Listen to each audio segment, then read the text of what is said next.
ایک حدیث نہ سناؤں آپ کو ابن ماجہ سے؟ ترمذی شریف میں بھی موجود ہے، مشکات میں بھی موجود ہے۔ حضرت ابو امامہ باہلی رضی اللہ تعالیٰ عنہ فرماتے ہیں کہ نبی پاک علیہ السلام نے میرے سامنے یہ الفاظ بیان کیے، اور یہ ذرا الفاظ دیکھیے حضور کے کس طرح کے ہیں۔ حضور فرمانے لگے، میرے دوستوں میں سب سے زیادہ میرے نزدیک قابل رشک وہ مومن ہے جو ذرا ہلکا پھلکا سا ہوتا ہے، اس پر ذرا ذمہ داریوں کا بوجھ کم ہوتا ہے، جس کا دائرہ زندگی ذرا محدود ہے، ہلکا ہے، بہت زیادہ اس نے اپنے اوپر بوجھ نہیں ڈالے ہوئے۔ اور حضور فرمانے لگے، نماز میں اسے لذت حاصل ہوتی ہے، اس کا نماز میں بڑا حصہ ہے۔ فرمایا اپنے رب کی عبادت کرتا ہے تو خوبی کے ساتھ کرتا ہے، اپنے اللہ کی فرما برداری کرنا یہ اس کا ترہ امتیاز ہے، یہ بندہ قابل رشک ہے۔ اور حضور فرمانے لگے، وہ جو کچھ بھی کرتا ہے نا، کرتا چھپ کے ہے۔ یہ قابل رشک مومن کی حضور علامتیں بیان کر رہے ہیں۔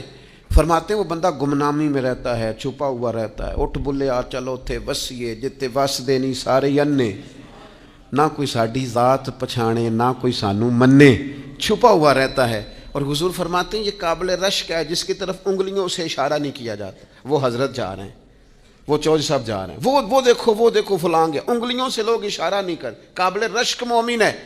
اور نبی پاک علیہ الصلوۃ والسلام فرماتے ہیں روزی بھی اتنی ہے اس کے پاس جتنی اسے ضرورت ہے، بقدر ضرورت اللہ نے رزق دیا ہوا ہے، اور وہ اس پر صابر بھی ہے، شاکر بھی ہے۔ اور حضور فرماتے ہیں اس کی موت بھی چٹکیوں میں آتی ہے، اور تعلق بھی تھوڑے ہیں، پیچھے رونے والے بھی زیادہ لوگ کوئی نہیں۔ یہ بندہ جو چھپا ہوا ہے، یہ جو گمنام سا ہے، وہ شہرت سے بچنے والا پیچھے پیچھے رہتا ہے، اور میرا جی چاہتا ہے ساری غزلیں اس پیارے کے نام کریں۔ وہ پیچھے ذرا ہٹ کے، گمنام، تھوڑا سا لوگوں سے چھپا ہوا، تھوڑا سا کسی کونے سے لگا ہوا، تھوڑا اپنا تعارف کو بچاتا ہوا۔ اس نے کوئی کارڈ نہیں چھپائے ہوئے، وہ بہت ساری جگہوں پہ ممبر نہیں ہے، اس کا کوئی لینا دینا نہیں ہے۔